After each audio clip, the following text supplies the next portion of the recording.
evening, everyone. My name is Luisa Sanchez, and I speak tonight not just as a neighbor, but as a deeply concerned parent and member of this community. I'm here because something serious is happening in our town, and it can no longer be ignored. Over the past few weeks, 3 children in our neighborhood have been hospitalized due to lead poisoning. And this is not a rumor, this is a fact. You guys have seen the newspapers, you guys have seen the kids, you guys know the parents.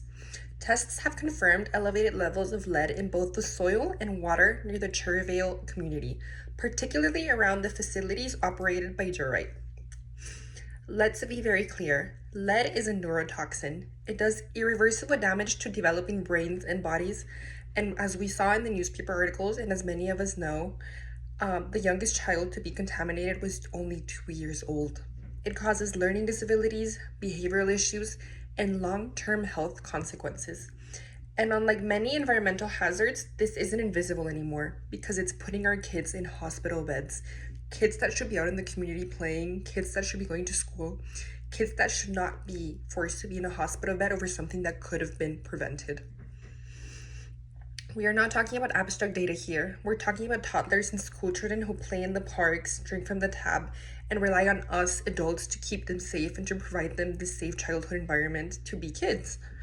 I understand that industry and that the Durite factory brings jobs and revenue, but it cannot come at the cost of our health, our children's futures.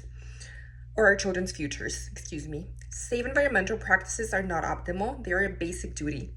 If a factory cannot operate without contaminating the environment, then it cannot operate, period.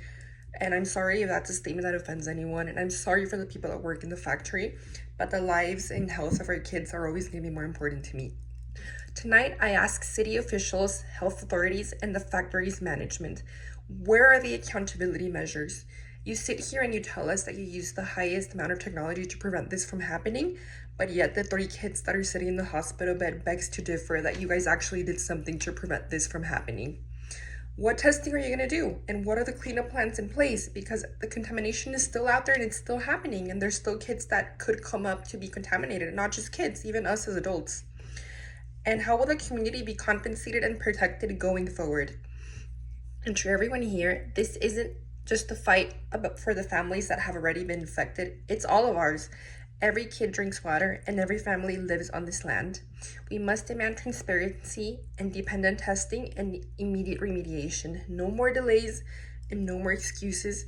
Thank you for listening to me. I'm sorry if I offended anyone. It's not my intention. And I do believe that we have to work together as a community. And me and the rest of the parents are willing to listen to what the officials at Durite have to say. But I must say that I am upset that this happened, and I hope we can come to a solution in place and keep coexisting. And yeah, let's keep going forward. Thank you.